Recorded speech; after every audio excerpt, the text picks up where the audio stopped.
If you have installed JDK but getting error as Java is not recognized as an internal or external command, then don't worry, I will fix it under 2 minutes.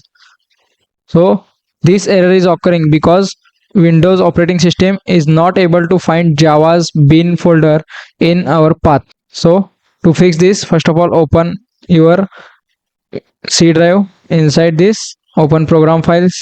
Inside program files, search for Java and click on JDK bin. So copy this whole path. We have to paste it in our environment variable. So now search for env and open it.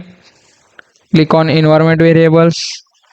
Inside this system variables, open the path and here click as new and paste the path which we have copied and click on OK. Here also OK, and finally here also OK. Now we will close the CMD and reopen it and again search for JDK version. So open CMD.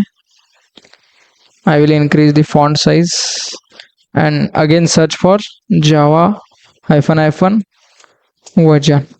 See, now we are successfully able to find JDK version of 26. So thanks for watching guys.